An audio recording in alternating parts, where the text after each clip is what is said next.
ketaatan merajalela, terutama di suku Aceh, Padang, Sunda, Betawi, dan Arab.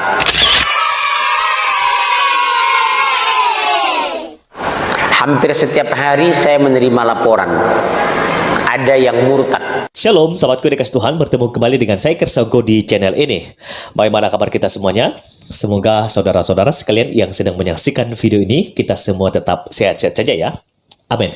Oke teman-teman yang dikasih Tuhan, cuplikan video di awal tadi merupakan satu cuplikan pernyataan langsung dari Ustadz Munsir Situmorang.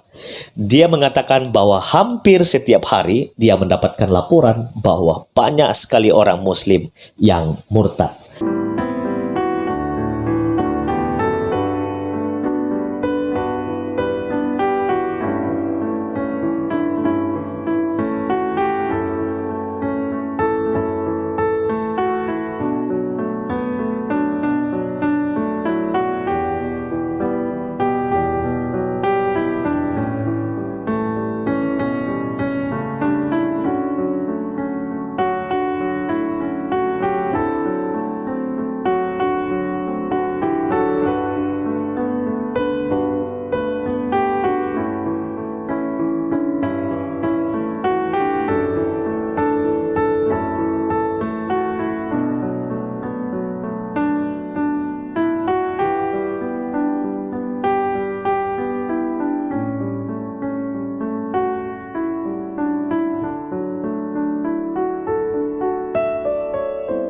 Nah, oleh karena itulah saya akan mengajak kita melihat sebuah cuplikan kesaksian dari seorang murtadin asal Padang yang sekarang sudah percaya kepada Tuhan Yesus Kristus. Dia meninggalkan Islam demi Yesus Kristus yang telah memilih dia.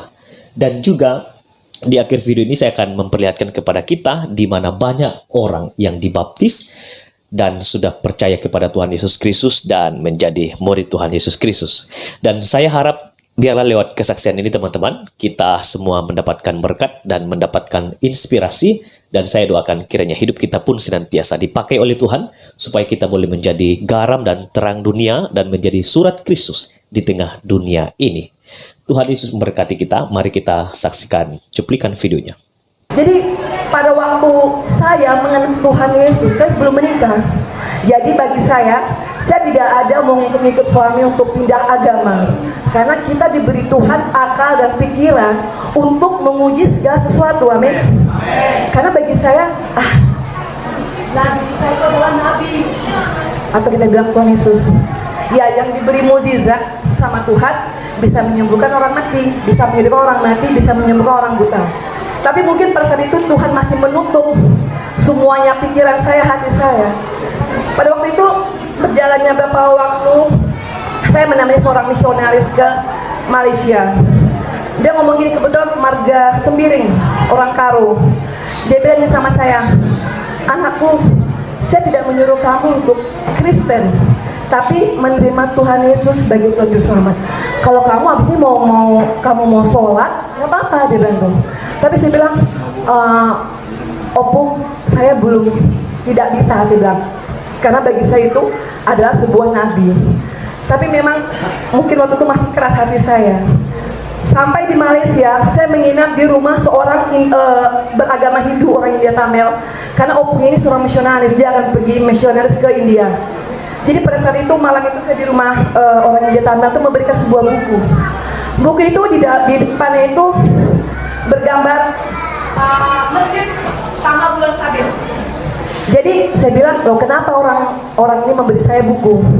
Jadi kamu baca, saya belum tahu ini buku ini isinya apa. Emang sih kop depannya itu gambar masjid sama bulan sabit sama bintang.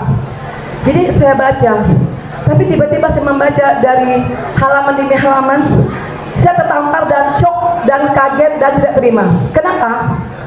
Selama ini junjungan saya yang saya agung-agungkan, ternyata di dalam buku ini sama sekali begini. Saya kaget, kenapa waktu petir kita mengucapkan ini? Kenapa ke Mekah harus menyembah ini? Dijawab semuanya. Akhirnya saya dilema. Waktu itu udah pertengahan buku, saya bilang sama Tuhan, saya masih berdoa gini, Ya Allah ya Tuhan, kalau memang ini memang petunjuk, saya akan membaca buku ini sampai habis. Tapi kalau tidak, saya tidak mau ini penghinaan. Ternyata getaran itu, tarikan itu tuh menyusul membaca lebih habis. Akhirnya saya habis membaca buku, saya pulang ke Pekanbaru. Setelah itu saya ngikutin, pelan-pelan saya pergi ke gereja diam-diam. Orang tua saya tidak tahu. Waktu itu saya di Betani di Jalan Nangka. Waktu itu saya pertama masuk pas lagi perjamuan kudus. Saya tidak tahu itu apa anggur, apa itu roti.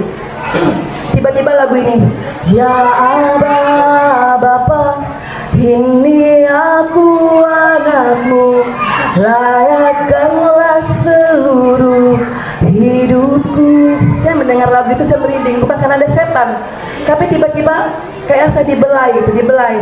Saya nggak tahu. Terus setelah itu saya pulang, saya bilang sama calon suami saya ini gitu, waktu itu belum menikah, bang, tadi aku dapat ini loh, terus kau makan, kau minum, enggak lah, apa ini, aku nggak tahu lah ini. Ternyata itu, tapi ada sebuah lagu yang seperti seolah-olah kayaknya membelai saya. Lagu itu apa? Saya bunyikan lah gitu kan. Tapi akhirnya saya diam. Terus waktu itu calon suami saya itu ngasih sebuah Alkitab sama saya. Dia bilang, udah kamu baca ini. Saya baca. Tapi saya tidak tahu, kalau di Islam kan membaca Al-Quran itu kan dari ibu kan tahu gitu kan. Jadi waktu itu kita masih tradisi di keluarga masih sholat berjemaah. Waktu itu mama saya menyuruh saya sholat rame-rame. Saya bilang, saya nggak sholat, saya lagi datang bulan, saya bilang. Terus mama saya lama-lama curiga, kok datang bulan terus, dia bilang gitu loh kan, nggak pernah sholat kok datang bulan terus. Tapi pas endingnya saya keluar, saya bilang saya mau sholat di kompleknya Saleh Yasin, Gubernur Riau. Di komplek Pemda ada, kebetulan dia lagi mendirikan masjid. Saya bawa itu Alkitab. Jadi saya parkir mobil, saya nggak sholat, saya parkir mobil. Tiba-tiba Tuhan berfirman dalam Alkitab ini, saya tidak tahu membuka Alkitabnya dari mana. Tuhan bilang, berbicara sama saya, lihatlah aku mengutus engkau dengan domba di tengah serigala. Hendaklah engkau tulus seperti merpati dan cerdik seperti ular. Saya nggak ngerti itu maksudnya apa. Terus saya bilang, saya dilema gitu kan. Akhirnya Tuhan kayak berbicara. Akhirnya saya putuskan saya dibaptis. Waktu itu saya banyak dilayani sama pendeta dari seberang, sama-sama bahasa saya. Dari anak kiai gimana, sering ngajak bawa lagu-lagu versi Arab gitu kan. Akhirnya saya menerima, tapi itulah ternyata ya segala sesuatu itu memang waktu itu saya bilang, Tuhan bilang kita suruh berhikmat, tapi bagi saya hikmat itu kebohongan. Kenapa? Saya suka berbohong, kan berhikmat kan, tapi bohong itu kan nggak mungkin. Akhirnya Tuhan berbicara lagi, kalau kamu tidak mengakui aku di depan manusia, aku tidak mengakui kau di depan Bapa di surga. Amin. Akhirnya saya bilang, oh berarti ini berbohong ini tidak boleh, hikmat ini berarti sama dengan bohong gitu kan. Akhirnya saya bilang lah sama calon suami saya, kita harus segera menikah, kalau enggak aku alamatlah kena gantung aku nanti sama mamaku, bilang gitu kan. Soalnya kami ini orang Minang gitu, orang Minang tuh niniak mama, pokoknya mungkin semuanya lah. Kalau orang Batak bilang tulang lah ya, kalau orang Padang bilang niniak mama gitulah. Akhirnya kami menikah. Tapi itulah 1 tahun 2 tahun berjalan, saya memang harus mikul salib. Seperti peribahasa orang Minang, kate ndak bapujuk ke bawah ndak beraka. Ngerti nggak maksudnya? Digantung nggak petali. Jadi mau dibilang anak nggak juga, nggak dibilang anak-anak juga. Tapi begitulah, semakin bagi mereka tuh semakin murtadnya karena saya. Karena bagi orang Padang itu pindah agama itu sangat benar-benar, aduh kalau bisa dirajam lah gitu. Tapi saya berdoa terus. Mama saya kalau datang ke rumah saya seperti kayak ada bara api di kursi itu. Hanya sebentar aja, tapi karena ada melihat cucu gitu kan. Akhirnya kami pindah ke Batam. Saya berdoa terus sama Tuhan. Tapi akhirnya sampai sekarang saya tidak pernah mengatakan sama mama saya kalau saya itu udah Kristen. Tapi saya melihatkan tuh kekristenan itu apa? Buah, ngerti? Jadi saya melihatkan suatu buah yang ranum, yang manis, yang dirasakan oleh keluarga besar saya.